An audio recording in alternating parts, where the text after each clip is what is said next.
Yeah. And now it is recording. Okay, very good.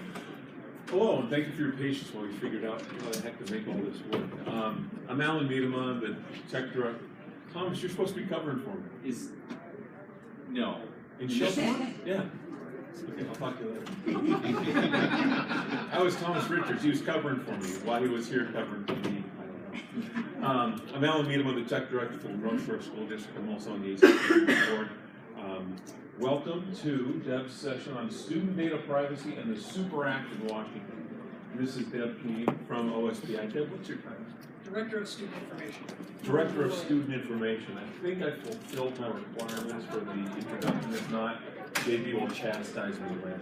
So, as you give your presentation, you can either hold this or wear this around your neck so it will record you on the swivel back there. I would appreciate it. Thanks, Deb. Sure.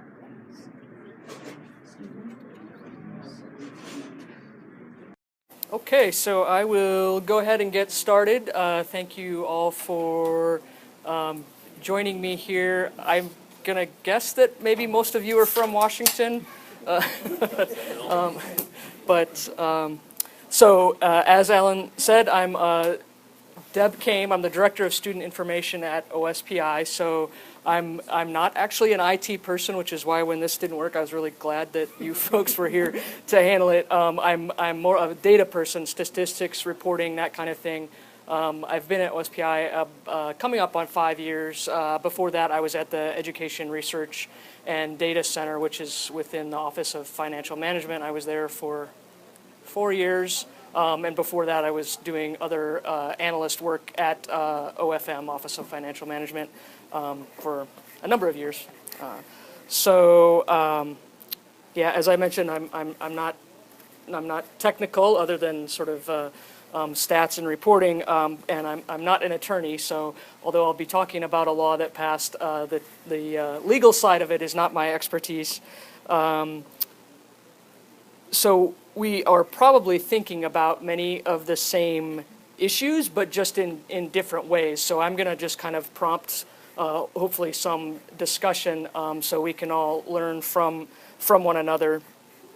I am primarily about student data privacy, but I work a lot with our IT folks, Peter Tamayo, Greg Beck, and work closely with them on security, and there's some overlap between data privacy, data security, and I'll talk a little bit about that. So just a rough outline here. So I'm going to kind of set the context, which many of you are probably familiar with, and then talk about the legislation, talk about the Super Act and a couple of other laws that have been surfaced nationally, and then just some best practices, and then I also have a few resources to point you to. So the context, privacy and security, as I mentioned, a lot of questions have been coming up about that I receive, and I'm sure you receive similar ones about why are you collecting information on my child? What do you need that for? And what do you collect? And maybe can I opt out of having data on my student collected or recorded? And then the question is, who has access to it? Who can see this information? Who do you share it with? What do you do to protect it? And then the issue of data breaches is always on our mind, and also new technology being developed. So it's just kind of spurring the conversation around data privacy, data security.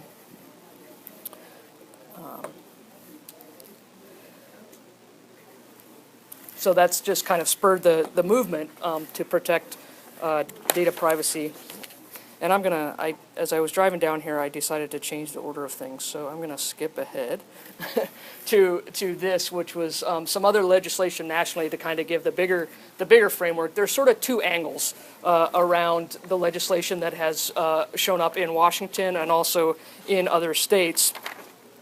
One of them was passed in Oklahoma in 2013, and that was the Student Data Act. And data is capitalized. I assume that means it's short for something, but I don't actually know what. And it's sort of governance focused, the one that passed in Oklahoma. It regulates what schools and districts and the state education agency can share, and it prohibited sharing of certain data. It also had a number of unintended consequences, I think, about sort of either what they could report or having information that they weren't able to do a lot of things. So it has had legislation spurred off in other states related to that, but it's kind of focused on what can be shared, what can be collected. But unless it's written very carefully, it can create lots of headaches. And I think Oklahoma has had a few headaches. The year after that, California passed the Student Online Personal Information Protection Act, and that focuses on another angle, focusing on the providers of online services and what's happening there. So not so much about the governance and what's collected and what's shared, it's more about who's providing services to the districts and the schools. And that one is somewhat similar to the Super Act and a privacy pledge, which I'll mention later. Yeah, a version of the Oklahoma law was proposed in Washington, I think not this session, but a year ago, which is when the Super Act passed, and it would have created all sorts of problems. OSPI wouldn't have been able to, I think, share any data outside the building, which would have reduced ability to work with assessment vendors, or so it would have created all sorts of problems. Another similar act or bill, legislation prohibited collection of biometric data, but they didn't specify what it was, and it actually mentioned handwriting. That schools couldn't collect anything with handwriting, which for elementary school is a little bit of a problem. But it also would have created problems for some districts that do lunch via thumbprint. So that didn't pass, and I hope that if it does come forward in the future, that it's a little bit more carefully considered. So now I'll back up and talk a little bit about the Super Act. So it passed about 1 year ago, and there was some lead time with it. So it goes into effect in July, so there's another several months. And it puts requirements on school service providers, and we'll can have the definition on that in a moment. But it talks about the transparency, choice and control, and some just safeguards around student personal information. And so it describes, so you're thinking, well, what is that? And it describes school services, and it defines it as certain websites, mobile applications, or online services, and then it qualifies it, which narrows it down about those that are marketed primarily for use in K-12 and used at the direction of teachers or other employees of a school, and those that collect or maintain student personal information. So that weeds out some of the apps or websites.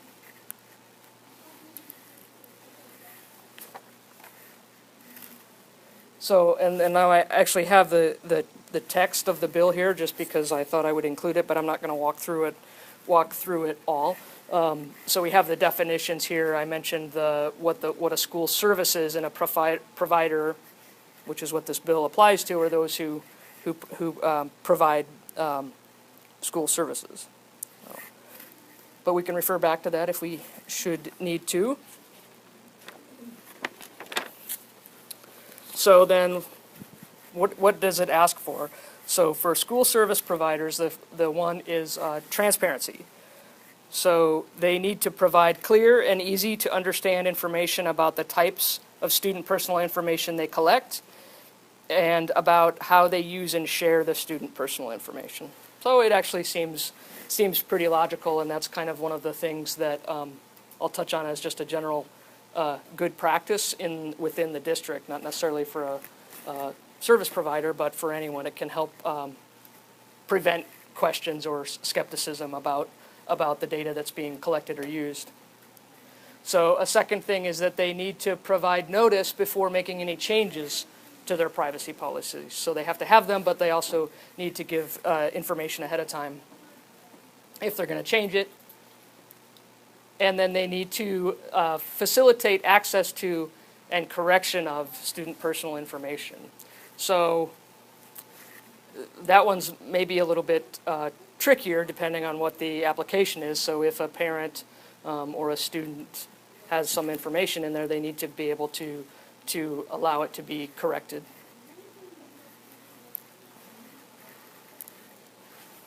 So another part of the act is around choice and control. And so they can only collect and use this information for purposes authorized by the educational institution or the teacher. So they can't, if they're collecting information about the students or from the students, they can't use it for something else unless it was already authorized. And this one is helpful because I've had this asked of me, and I would guess that some of you have as well, about selling student personal information.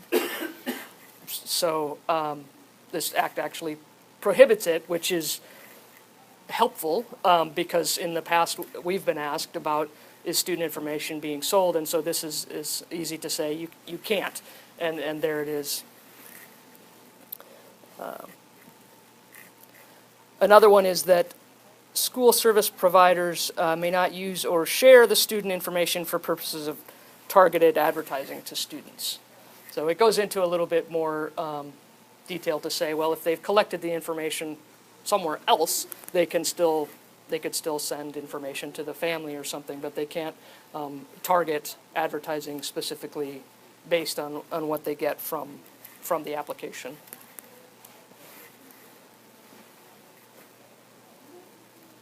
And they can't create a profile about the students, so amassing information to use it for other purposes. This one is just kind of more detail about those. So Section 5 has safeguards in place. So they've talked a little bit about how what they're collecting and how they have to be transparent. But now it's saying, well, they have to have a comprehensive information security program that's reasonably designed. So kind of addressing the more technical side of it. So there's the privacy side and the security side. So this addresses that as well, but it's broad. It doesn't give details about what that means, I think, presumably because it's always changing. So they say it has to be reasonably designed to protect. And then it says that they have to delete the information within a reasonable period of time if the educational institution requests it. So it actually all seems reasonable to me, but some of it on the ground might be a little bit trickier. Yeah. Back to the previous slide for just a second. You bet. Do you have any idea what that reasonable period of time? I mean, because the thing Yeah. is that's gonna vary from district to district, without some kind of guidance, the further guidance, that makes it really open ended. Yeah, and I don't believe there's anything within there or within the definitions that describes that. They do define some of their information, but I don't believe reasonable period of time. And does that cut, and secondly, does that cover when kids graduate from our districts? So this is not about the districts themselves, but rather about service providers that are getting information from an online application or software. So it's not necessarily the districts, but rather someone that the district is using maybe an application, a learning product, or yeah. So I think the way that would end up being applied in practice would be, so you notice that the educational institution requested deletion. So let's say you request that vendor ABC delete stuff, and then you find out 70 days later they still haven't. You request again, they don't do it. I think a reasonable amount of time then ends up being something that would be determined in a court if they have a reason why they didn't delete. Like they'd have to show some cause. Why couldn't you do it in 30 days? Why couldn't it be 60? Why couldn't it be 90? Instead of just slapping a date on it. And as far as the request, the graduation part, I guess that would have to be part of your normal process. With this vendor, at the end of every graduation period, you say, here's a bunch of kids, please delete their data. You know, it's good that you pointed that out though, because it caught my eye. That could be then something that at the time we sign a contract, we may make a point of saying, we're gonna define what we mean by Sure. reasonable right now. That was the other reason I was whole thing. thinking, yeah, absolutely, yeah. Yeah. Yeah. Devin, a lot of ways as I'm reading through this, and I've looked at the legislation before, it feels like this is state of Washington's attempt to apply a lot of the standards for COPA across all kids in K-12. When I look at a lot of these, it just feels like, well, we've just lifted COPA and said it applies to all kids now. Do you know, is that part of the background on this? I don't know if that was the intent, but yeah, it feels similar. Yeah, it puts the responsibility on the vendor and not on the school district. Yeah. Vendor may try to put it back onto the school district, but really, this isn't a law that covers K-12. It's the providers that are being hit by this. Right. I agree. And when they say service providers, is that the service provider does not have to have their headquarters in Washington, it's doing business in Washington State? Mm-hmm. Yeah, it can be anyone that they're contracting with or signed up to use something.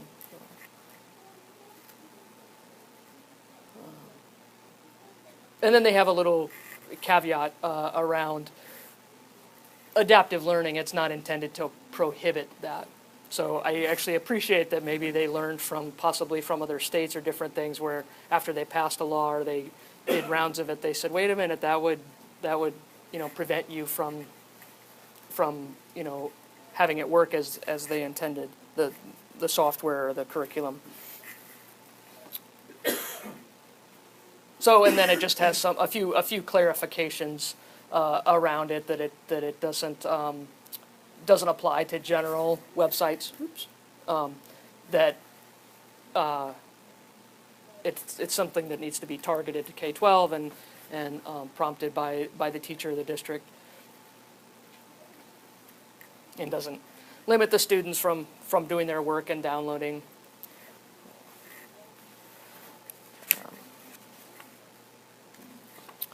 And it takes effect on July 1st of this year.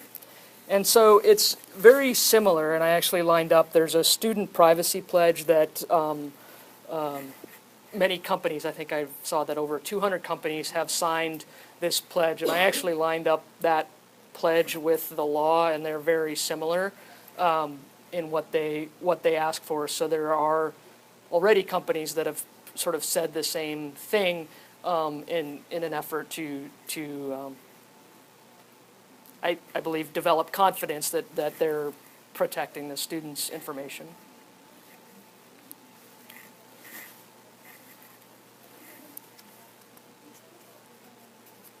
So I touched on this one previously about the two angles nationally and the different unintended consequences. There is a link I have at the end of the paper by someone with the National Association of State Boards of Education, and she wrote a pretty nice paper that outlines sort of the history of the legislation nationally and how that's happened, and it has a lot of references to things that have happened in other states and problem areas. So a little more information on that about how it has developed. So now I have a few questions and kind of hope to prompt discussion from you around the Super Act and data privacy, just things to think about. So we have the Super Act that comes into effect in a couple of months, and so how could they demonstrate that they can adhere to that? And actually, my question for you, because I live in a very different world than what this applies to, is what type of things does this fit? What are these service providers, and are there things that you think would apply that are problematic? And so you're probably aware of lots of these things that I'm not, like a tangible examples. And then just a question is, who has the authority to enter into agreements to use these, and do districts vet the terms of service? So, does a teacher who maybe there's a website where the students can log in to do math problems, does that website collect information about the students, does that apply here? And then is the teacher allowed to do that, or do you want to set up some sort of protocol for that to go into place? That's exactly what we're working on right now. Because I'm in a district where it's common for teachers to go out and find their own supplemental materials. And yet, they aren't necessarily knowing what they should check for. And so we're developing a flow chart and a checklist that the principal and the teacher could use. That would be separate, say, from what we're using when it's a district-wide subscription. And they may have parallels. But I'm nervous right now about that the teachers just may not know what to consider in things. So you're kind of some questions for them to think about and answer. Which district are you with? Cambridge Island. Oh, okay. Well, and I'm from North Shore. Yeah. And I'm concerned about any plan that puts the responsibility back on the teacher, not just the issue of will the teacher actually do this, because, you know, you kind of want them to be in the moment and responsive, and I get that. But as someone who reads through a lot of these terms of service, it just feels like it's way outside their skill sets to be able to read through these things.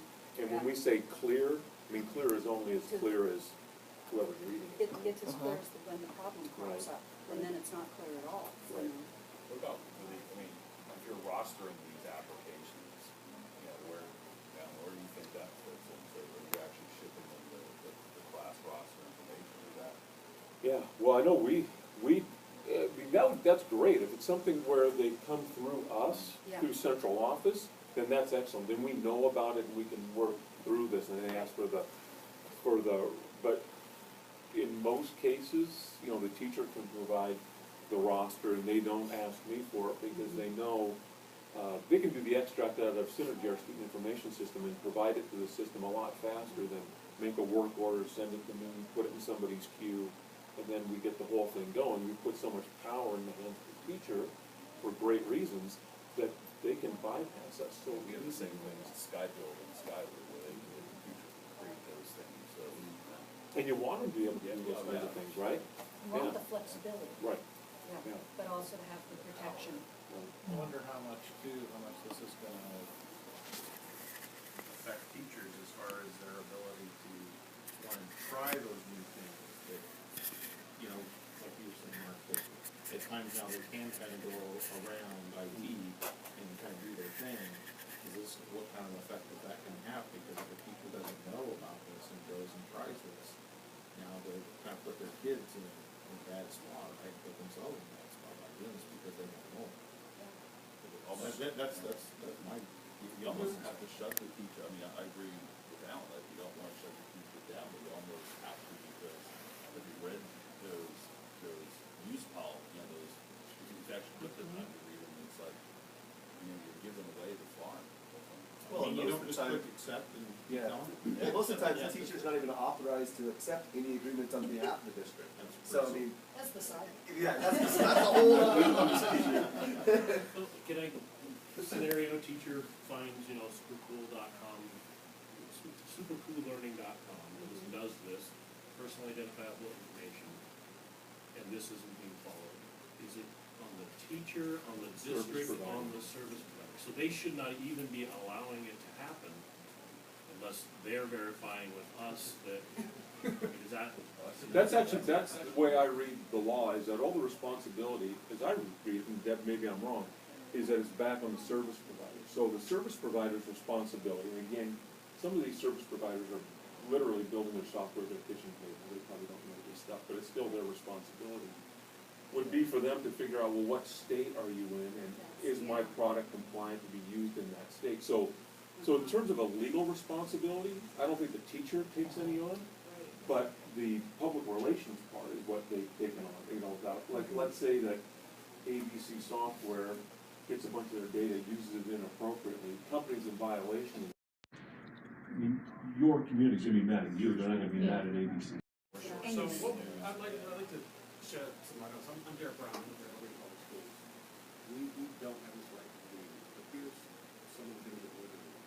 Because our initiative is about instruction, it is about learning, it's nothing to do with devices. We've taken this on.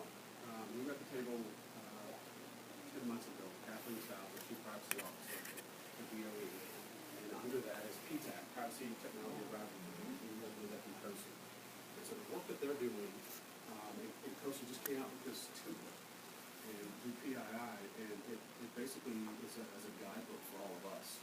And we're doing this, instead of having an acceptable use, we're trying to create a responsible use, and we're starting with educating the teachers. We're not telling them, don't go and do it, but we're scaring the hell out of it. By saying, if you do, your cert is on the line. You're representing your classroom, your students. You need to get buy-in and acceptance from parents that you're going to use this tool, this data with those students. Unless it's been approved and vetted by curriculum instruction and IT. And we're building a toolkit of online resources. It's gonna take us a long time to get there, but it's good enough for one class, and it should be good enough at least for the PLC, or at least for that building, or that grade level. And until we get there, we're really strongly encouraging them to stay away from that. And if they wanna use it just for themselves, as a tool for them, no problem. But the minute that they start using their students, then it has to be anonymous information. And so far, it's upsetting some folks, but we're explaining to them this is about privacy.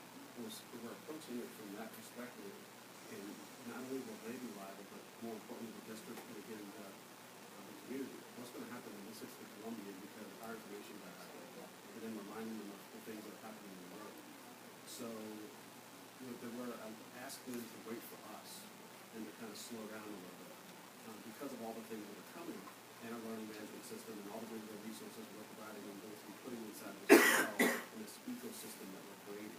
And then we're starting to come up with a DSA, data sharing agreement, written by the business office, written by our legal team and C&I, that companies that we're doing business with, if they're not willing to sign it, then we're going to draw a line and say, you can't do business with us. It's really hard.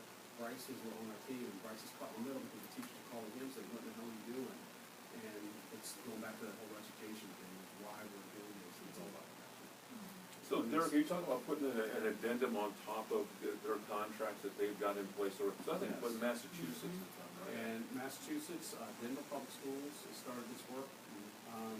We've had some great conversations with them. In fact, they're willing to get on the phone willingly. We're not going to go with quite a few Skype sessions with them. They don't have it perfected, they're very siloed. They're having folks opt in. We're not going to do that it's either this way or no way. But it has to start with the soup. And so we got buy-in from the superintendent, we got buy-in from our board, and we're starting down this path. But we still have a long way to go with communication and education. But our parents are requiring this. We did some town hall sessions, and as we begin to roll out devices or the access to get to these tools, that's the question that they ask us. So we have to do this. It's not a question of will we, can we don't have a choice. We have to protect them from themselves. And that's the perspective that we take on us. So one of, What was the COSA company for you?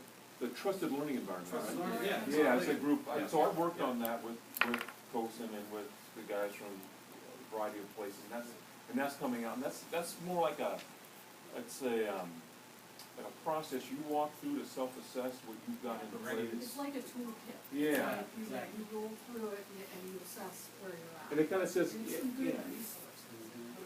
But help have the conversation. But what it doesn't necessarily do, though, is help the district of, let's say, 5,000 kids who you've got.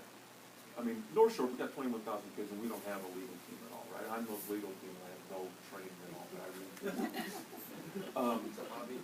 it's a high, yeah, that's an awesome Amen. hobby. Yeah. That's really fun. But Something you for, aspire to. for those, no, for those smaller districts, though, it seems like they need some kind of better solution than what am I gonna do because I'm the tech director and I pull the cable and I'm in charge of HVAC and I swap the locks out.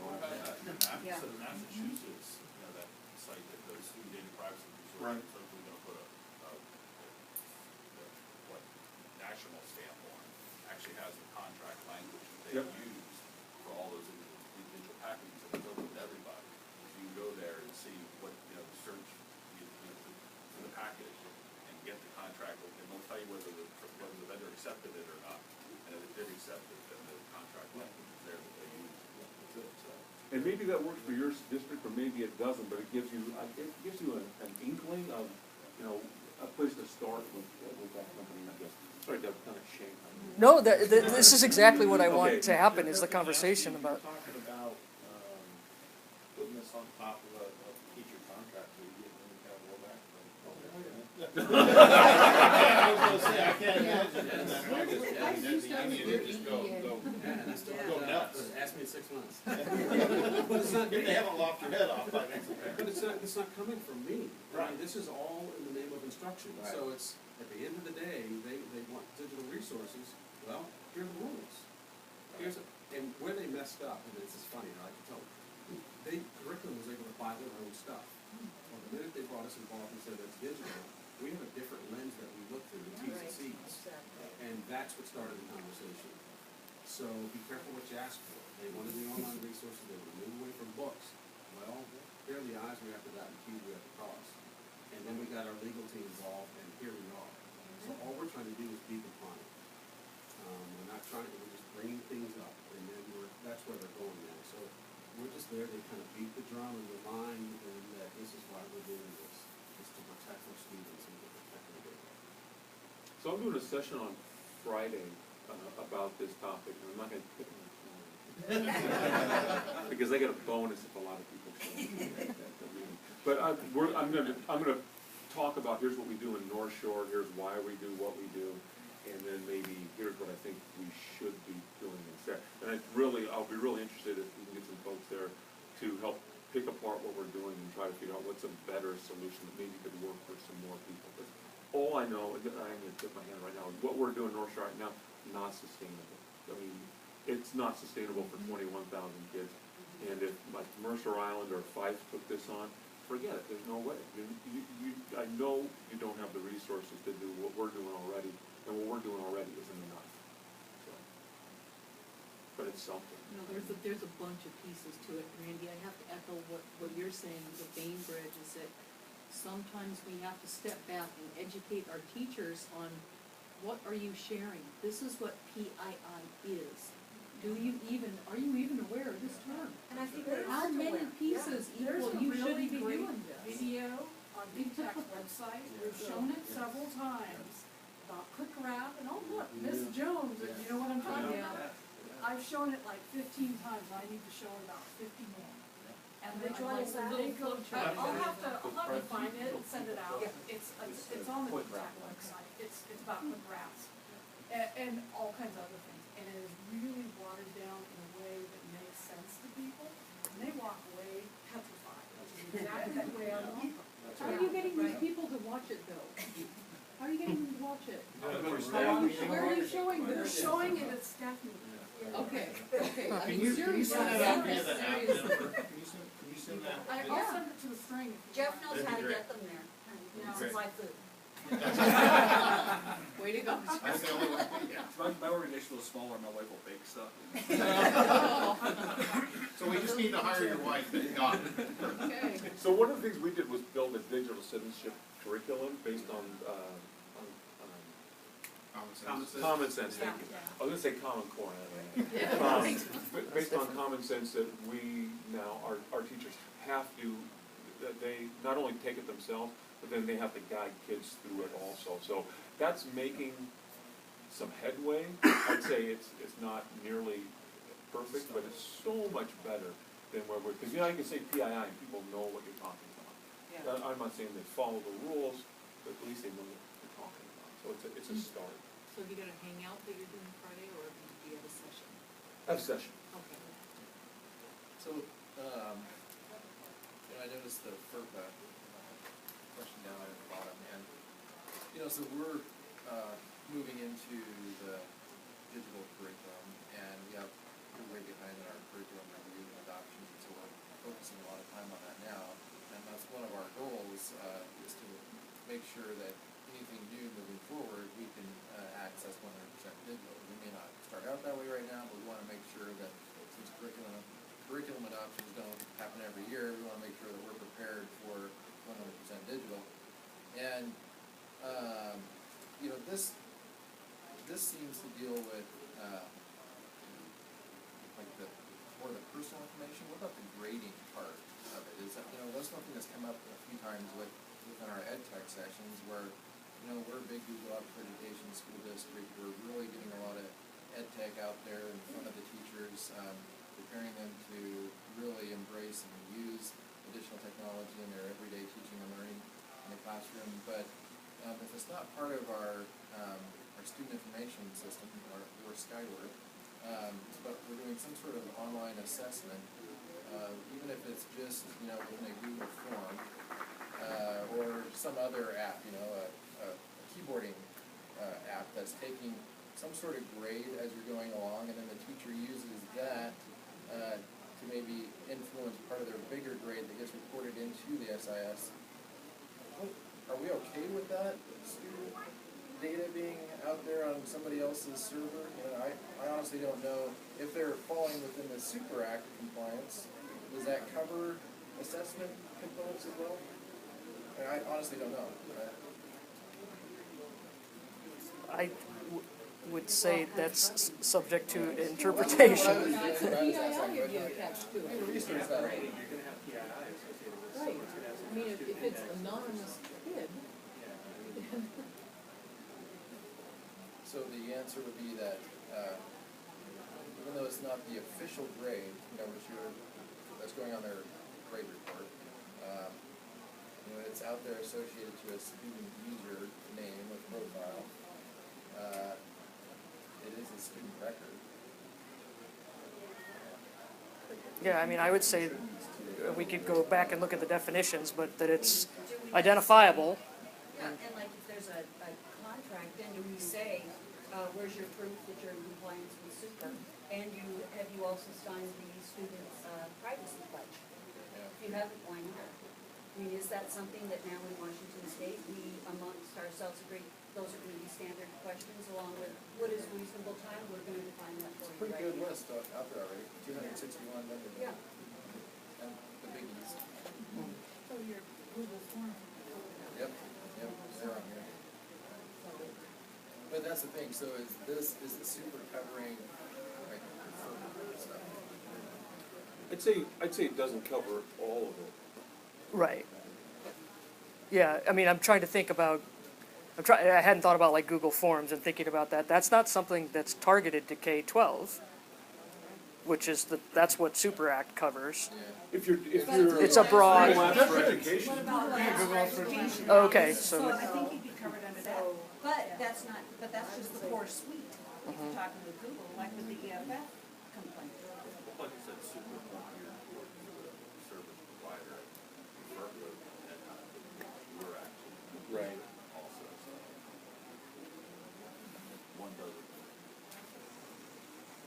have to. It would be a good reason why you tell your teachers you've gotta be in Google Apps for education, not on Google Apps, just on your own kind of deal that's got that. Right. So this is kind of a left field question. Is there a good place to find resources about all the different things that we have to, as education entities, be aware of? Because being in the IT department and being a state agency, I get conflicted from both sides. But it's like, okay, I have a principal that's really into wants to go Google Apps for education, but the state side's saying, no, you can't. So it's like, okay, I want to be able to pull, resources, and, there's 10,000 different places, but there's not one, I haven't found anything. PTAC does as good a job as anybody's a place to start. I mean, that's what I've found, is they've got good resources. But beyond that, I don't know, maybe know somebody better. I mean, that's where I'd start, or I'd just go onto Google and start searching stuff. And that's Or my Bing, if thing. you wanna use Bing, I guess. People do that. so, What's the name of your session? It's something about doing more than click agree. Click accept agree. Yeah, something like that. It's the one that's got my name on it. It says clicking. Oh, yeah, I'm on, it's like the last session of the last day. So you actually want people to show up? No, because I built the schedule and I felt bad when I built it. I said, nobody wants to be the last session of the last day, so I'll take that. And then I put a bunch of suck sessions against me, so.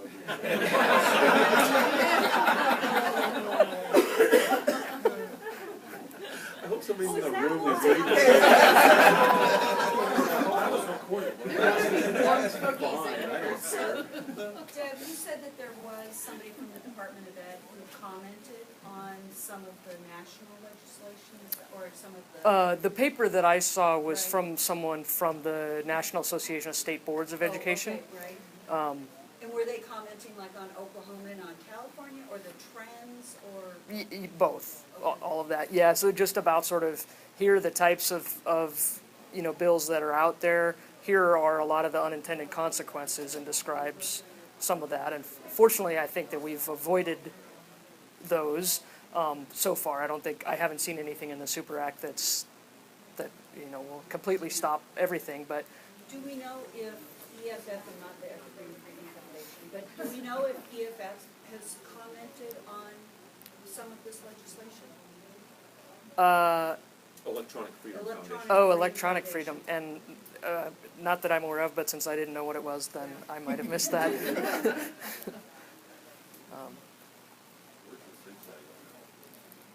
I don't know, I'm gonna figure it out. Is that where I am? No, this is read all. Okay, no, I mean, is that where I'm doing my? On Friday? Oh, Between now and Friday, I'll figure it out. Is that upstairs? You got time? I've only been to this conference like 17 times. Every year, sit down, wander around. Yeah, so I'm trying to, Alan and I have talked about this before, about how could OSPI be a resource, and I've talked about it with folks down in IT about it, and like, how can we do that? And we're struggled, one, for resources. Things are changing all the time. The agreements that are out there, the technology that's out there, what a particular vendor has or hasn't done is changing all the time, so we don't necessarily have the resources to stay on top of that. And in addition, we're a local control state, so districts can choose to do things the way they want, and we don't endorse vendors or products, that type of thing. But I'm trying to absorb some of your comments and try to figure out if there is a way that we could somehow provide information in a clearinghouse way that's at least manageable from a staff and resource sense. And I'm open to ideas if you have them and can share them. I'm trying to think about what you said about Massachusetts. Do they have something where if an agreement is passed, they post it, or? Jeff mentioned that, and then also Denver Public Schools. So they have, it's called, academic technology manual. And I spoke with Kurt, who is their, I believe, director of instructional technology. And it's just the beginning, scratching the surface, but where they have vetted and improved instructional tools, they post it. And then they also post, and they're very transparent about the ones that are coming in that haven't been vetted yet, but they're on the list. Mm-hmm. And then they have forms for teachers to go out and get parents to sign if a teacher can't wait. And we adopted a little bit of that, or at least an appetite to try to throw a testing the waters and beginning our conversation. We certainly aren't telling people to stop. We're strongly encouraging them to pause and become familiar with what's going on with citizenship. We revised our policy, our guidelines, and these guidelines are about 12 years old, so we put new 14-page responsible use guidelines in place, and we're in the process of getting that electronically put in Skyward. And so as we hand out our new cert license, they will go in and read, or say at least that they did, and then we will continue to remind them through our digital citizenship. So it's really, at the end of the day, it's all about creating awareness. We don't want to stifle innovation, but we have to make people aware. So it's going to happen. We just don't want to be folks. We don't want to be in LA of privacy. We want to be privacy. That's kind of what the story is at. The effort in Massachusetts, I think, is not a statewide thing. I think it came out of Cambridge schools, and then they've cobbled together other districts around them. But I think Cambridge is where it started. Definitely started being voluntary, so it doesn't help us all. But it would be helpful if OSPI had kind of the wait list of these are school service providers that somebody has looked at one time. Yeah, and They're okay. and I'm gonna, and this is a little bit, it's outside my area, but I think that we don't endorse providers, or to say, you know, it was okay once, but maybe it's not okay now, so it might put us in a spot. But I could check with the folks downstairs, but I don't know if there's a way to post to these various places, or, you know, some sort of clearinghouse of other sites to say, yeah, here's Denver worked with these, and it goes, so maybe I'm guessing, we can't do that, but we could indirectly be a clearinghouse. You might want to provide the link. Yeah, exactly. And you might want to touch base with Kathleen. Last time I spoke with her, about 4 months ago, Kathleen said that DOE was going to create a nice and naughty list. And at the time, Pearson was on the naughty list. And this is a recommendation. They're on all of them. And they're going to create this list and publish it for school districts to take a look at who was in compliance and not. But I haven't checked with her. I haven't checked to see where they are. When is that coming? But yeah, that would be, I think, a good place to start, because I think we're all waiting for someone to publish something as a place to start. Who we should be doing business with, or taking off date. And there's groups like I Keep Safe. They're trying to produce something like a good housekeeping seal Right. of, but that hasn't really taken off. It doesn't seem like. I check there periodically, and there's not a whole lot of.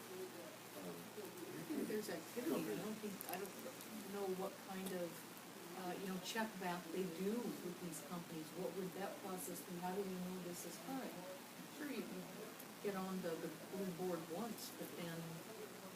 Yeah, I mean, the idea, of course, would be that you get on, and then every time if you modify your agreements, is that you'd have to let them know so they can check again. I think Common Sense maybe has some kind of designation that you can get also, but they don't seem very comprehensive. And what they really miss, and I don't know how they get it, would be those smaller niche ones that a teacher finds.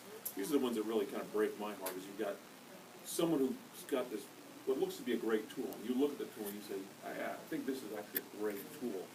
And they either have no privacy statement, no terms of service at all associated with this thing, or what they've got is so feeble, and then you've got to go back to the teacher and say, that's an awesome tool. Looks like it's going to help student learning. You've got to stop using it. Right, that's where I think a data sharing agreement, something comprehensive, would be really, really helpful. Edmonds is looking to do that too. We just keep saying, this sounds like a great idea.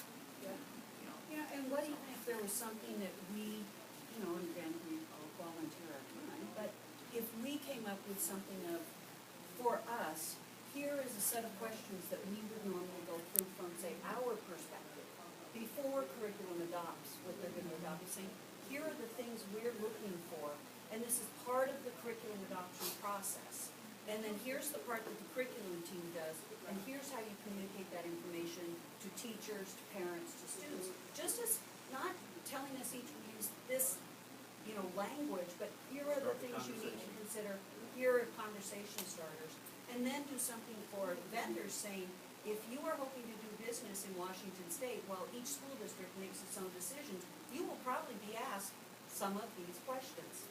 And have you read Super? Are you aware? Is that in your contract? Have you signed the student privacy pledge?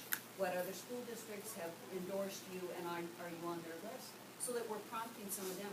I totally want to be able to support the mom and pop, the 4th grade teacher who develops a great app, and 4th and 5th grade teachers want to use it, but then let's help that teacher so that they can be proactive and have that in their contract before they're told, no, we can't mention it.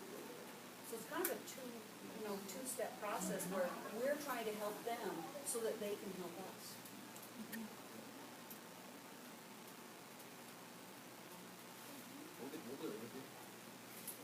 You started it, Derek, already.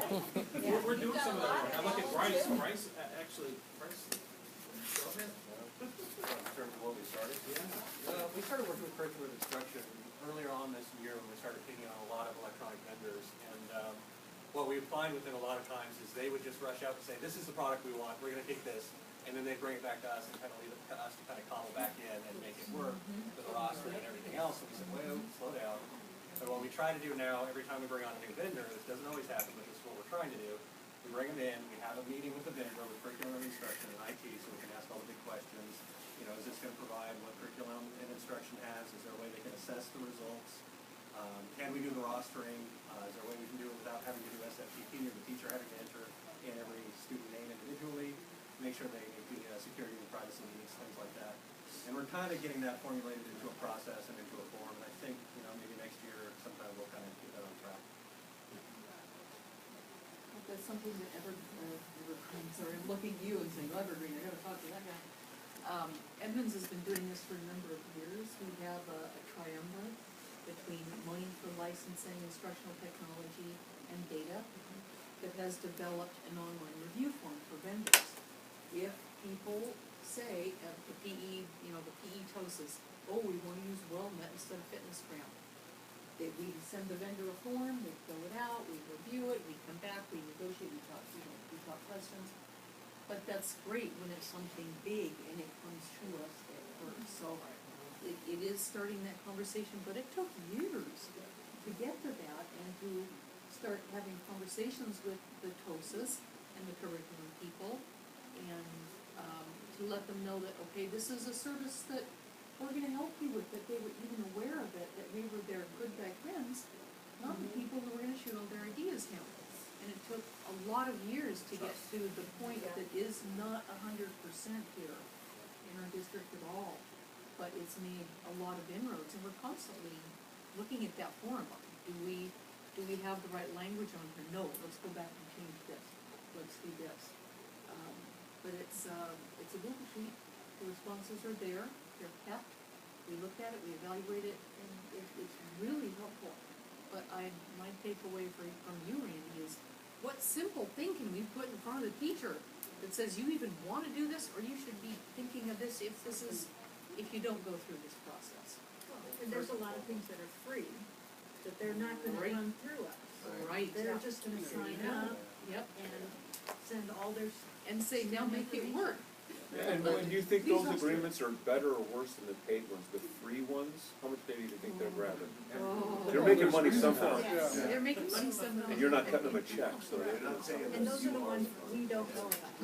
They Yeah. run through us because they have to get, I mean, our purchasing people know, don't let anything through unless they come to our group, but we don't know anything about the free ones. Well, I think, once you get that relationship built, and there's that trust, and you're providing that service, and, your customers know that, you're really there to actually help, and you want this education process to go smoothly.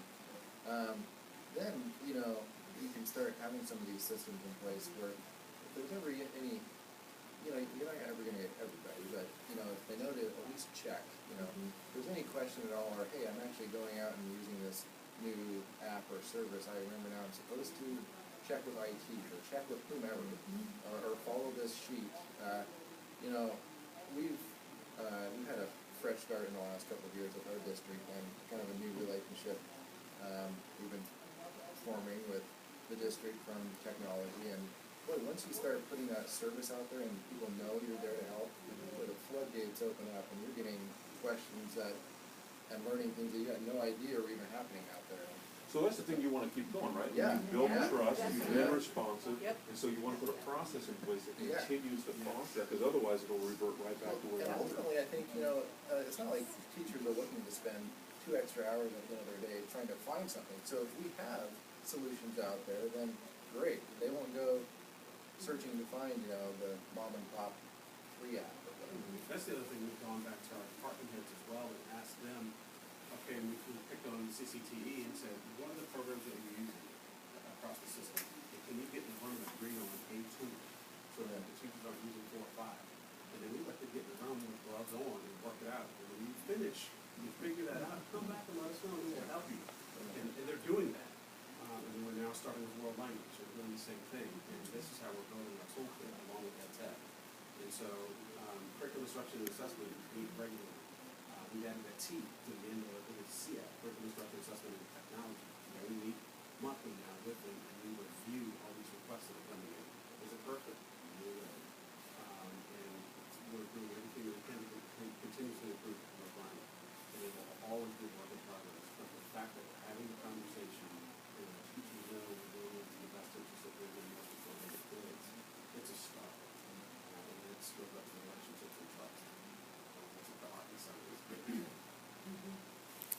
that was my next slide, so that was was just about the conversations bridging the different areas, that there's just increasing overlap, and then just working together and making those connections, and then it's just more natural for these things to be able to find some solutions, but getting those dialogues started.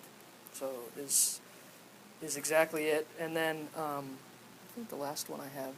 Oh, this was just around some of the things, and we've already actually touched on a lot of these. One of these things is the first one is actually from my perspective about questions that I get about, well, why are you collecting that, or why do you have student data at all, and that kind of thing, is rather than being on the defensive, is to communicate the value. So a little bit on the offensive, to say we need information. It helps us make schools better and help students do better if we know where they are, or if we can evaluate what programs are doing, and so to be able to look at schools where things are working, and so to communicate the value of it is helpful. And then just kind of what the Super Act talks about is transparency. Things about questions about data, and I have like an FAQ that we posted. We put this up a couple of years ago, but I think it's helped us avoid questions. It's just about about data collection, data use, and it's prevented issues from coming up if people go, oh, that's what they do, and so it doesn't sound like a conspiracy.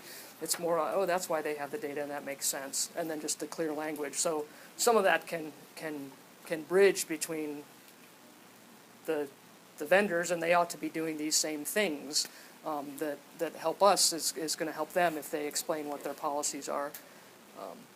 And then the privacy officer, OSPI, got one. I guess I'm not sure, he's been there maybe a year or 9 months, is someone who is kind of a point position for that, and you can call it what you like, or if you have someone who's kind of the center point of contact for this type of thing, then that funnel can help the conversations. If someone knows, or like, hey, I was thinking about this agreement, can you take a look? And that person might be better suited to do it. So if there's kind of a central point person, it might help to link those conversations. And then I think the last thing, we've actually already talked about a lot of these things around about different resources. So the final bill report, and then the OSPI has a page that talks about student privacy and has our standard data sharing agreement, a link to the student privacy pledge. At the state level, there's some work just across state agencies for privacy in general. PTAC has come up a number of times, and that's a link to the state boards of education, that paper I talked about for legislation. And then the data quality campaign has some nice materials around the value of data, and they've done it in a nice, simple, transparent way. So we can get this posted somehow, yeah. So you can have all the links. Okay, yeah. So, and that was actually what I had. I don't know if there's further. That's just my contact information. Further questions or? Speaking of the posting, are all the slide deck for the sessions or presentations on the app? If we get them, and I know Deb's gonna send it to me or to JB. Yeah, actually, I think I sent it last night. Yeah, you did send it last night to JB. So once JB gets it, then he'll post it up to the site. Yeah. So. Real helpful to have that. So thank you again. That was good. And now I will turn this thing on.